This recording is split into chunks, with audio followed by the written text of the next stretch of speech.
With all the manufacturers really bringing their A-game to the mid-size truck segment, today I have the 2023 Chevy Colorado Trailboss, and what I want to find out is this the one to buy?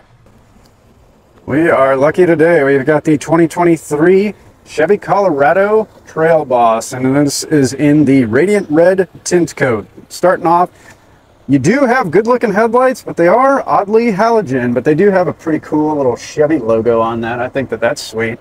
And I don't know, I mean, LEDs would be nice, but it's not that big of a deal in my opinion. Down here, they did go ahead and get rid of the fog lights, and Chevy's argument to that is they said that most people are going to want to do that in the aftermarket. I'm not one of those people. I would prefer that they just give it to me right off the bat. You do have a pretty cool Trailboss logo, and you got your old bow tie, nice and blacked out with the chrome finish. I think that this looks great. I do like what they've done with the front grille, you know, working in the designs and all of that stuff. It is functional and looks pretty good. Down there, the lip of the bumper, I think looks really good. You know, they did go with like almost a off chrome looking finish there. You got two tow hooks down below, which is nice. And then one odd surprise is that they actually do give you that, you know, air diffuser down there. And I'm not too sure why they didn't take that off in the Trailboss model, because that's going to get torn off-road. So, oh well. Coming around the side, I love the design of this hood. It's super cool. It's got tons of peaks and valleys and just a really neat design. Over to the side here, again, styling, very aggressive, very bold. The fenders are sticking out heavily. And on the cladding, it does give you this kind of cutout thing. I don't really know what the purpose of that is, just to maybe break up the monotony, I suppose. But yeah, not too bad. Coming into the suspension there, check out that chuck. I'll put up on the screen all of the suspension dynamics, but you can see everything's relatively beefy. And you got your nice 18-inch wheel wrapped in the Goodyear Wrangler all-terrain tires, and man, are those aggressive. Check that wheel up. Put in the comments whether you like these rims or not. I think that the high gloss finish on them actually looks really good. Going along the side, you do have heated mirrors. They do have blind spot monitoring. It is the black and red combo with the door handles. I think it pops nicely. I usually prefer that it's all one color. Over here you do have your manual fuel door. There, it is capless, so you're not going to have to worry about them throwing codes. Not too bad. And finishing off with a nice Trailboss logo there. Looks really good. And I do like these taillights. They look pretty sweet. They're worked into the body nicely, especially with this red. It just kind of, you know, doesn't stand out too much, but it's definitely nice. This tailgate is massive, man. Doesn't stick out. And then they got their Chevy worked in there. Pretty good. Colorado there, just pretty standard, you know, chrome badging. I'd probably black that out. Not a big deal. And you do have your damped tailgate. Obviously, this one does not have the spray-in bed liner or the drop-in bed liner. You do have 1, 2, 3, 4, 5, 6, 7, 8 hooks. There is spots for power. This one just doesn't have it, but you do have the functional tailgate here that's got your storage in there. And it does drain out from right there, so that's pretty cool. And it opens up on both sides, or just the one? No, that's just the one. So you only get one storage little thing in there. Not a big deal. And you have your measurement sticks for all you construction folks on there. It's got that is in inches. Oh yeah, not too bad. And this is lockable too. That is like the world's lightest tailgate, man.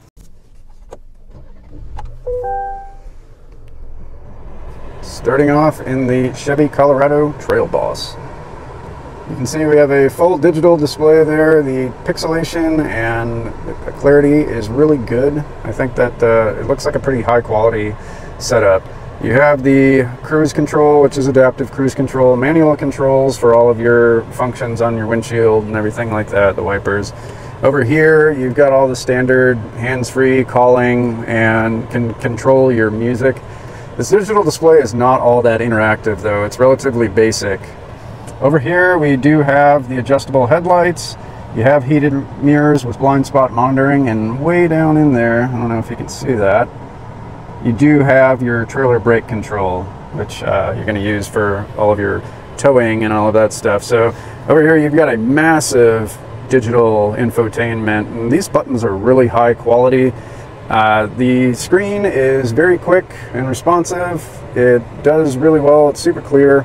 You do not get dual zone climate controls, unfortunately. Down here, they put some rubber on these buttons that just feel really nice to the touch, like super premium. I would expect that in the GMC, but maybe not the Trailboss. So it's nice that they're throwing that in there. This is your start stop. You can turn that off really easily, and this is your lane centering or lane keep assist. Coming here, you do have a traditional, nice Chevy manual gear selector, and over here we have the modes. So let's get into those and see what you get.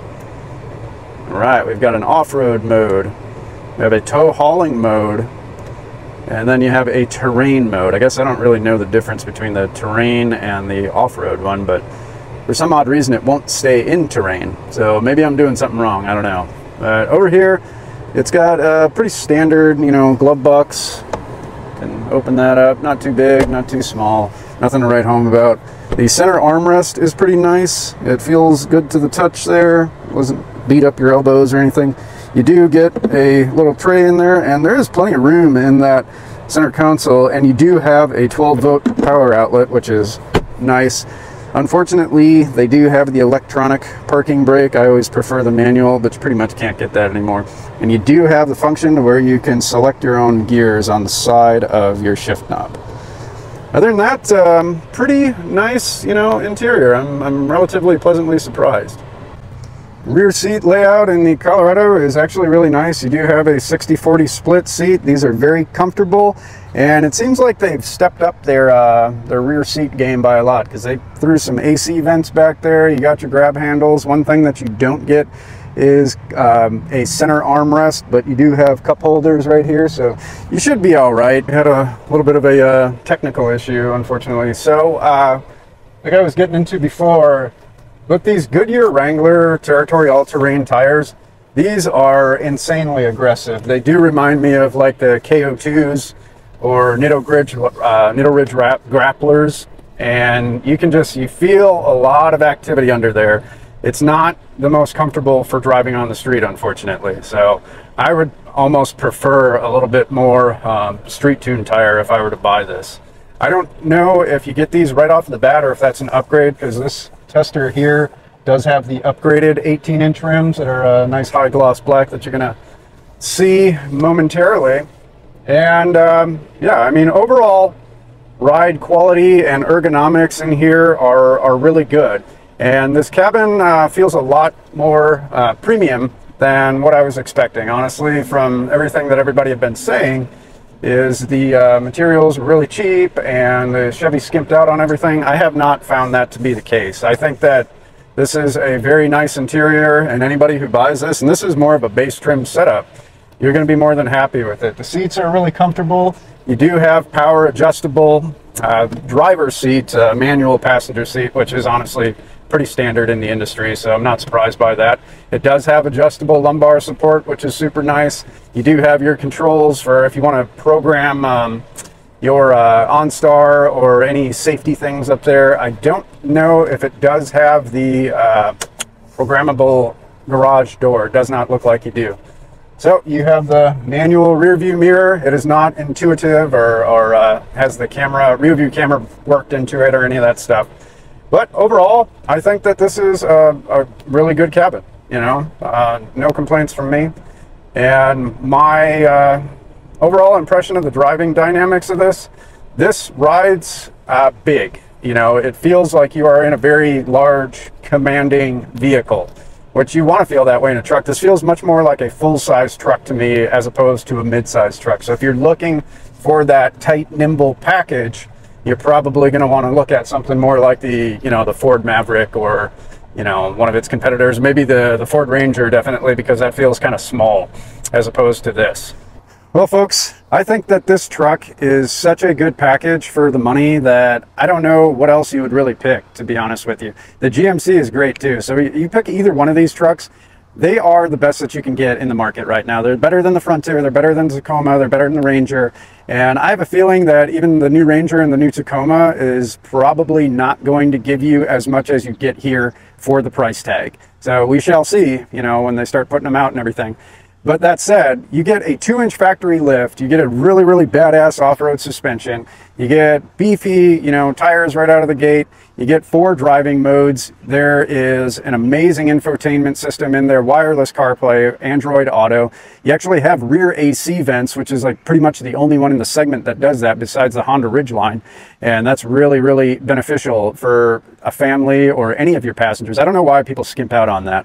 And speaking of the rear, you don't get much storage, which kind of sucks, but the rear seats are very comfortable and it's much more spacious than the previous model. So at $37,000 base price, I don't know, what else you could buy.